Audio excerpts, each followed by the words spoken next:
রাসূলুল্লাহ, যেহেতু জান্নাতের সার্টিফিকেট আল্লাহ দিয়েই দিয়েছে দুনিয়া থেকে, তো আমি যদি নামাজ না পড়ি তাহলে কি আমি জান্নাতে যেতে পারবো না? নবীজি মুস্কি হাসি মেরে বললেন যে হ্যাঁ আলী, অবশ্যই পারবা। আলী বললেন, ইয়া রাসূলুল্লাহ সাল্লাল্লাহু আলাইহি সাল্লাম, সব কিছু করি কিন্তু ফজরের নামাজটা পড়তে গেলে আমার খুব কষ্ট লাগে। নবীজি বললেন, তাহলে পড়ো না। তো আলী বললেন, যদি আমি ফজরের নামাজ না পড়ি তাহলে কি আমি জান্নাতে যাব না? বিশ্বনবী বললেন, হ্যাঁ অবশ্যই যাবা।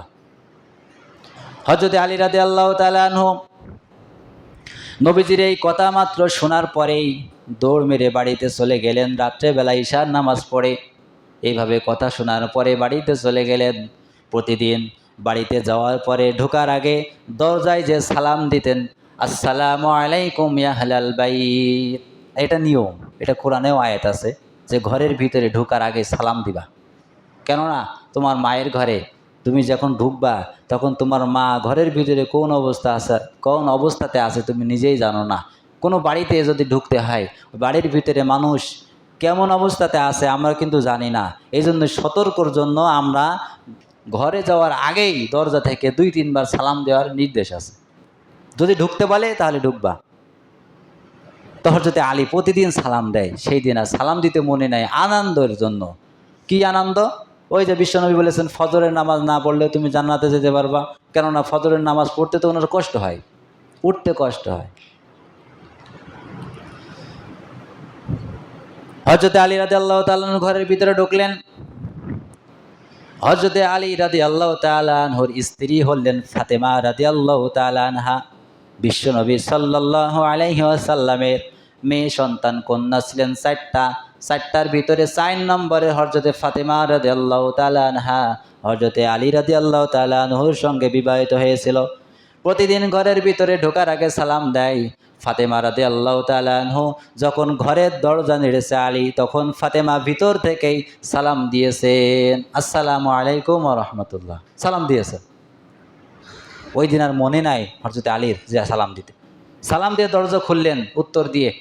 তখন বললেন, প্রতিদিন তুমি সালাম দাও, আজকে সালাম দিলে না কেন?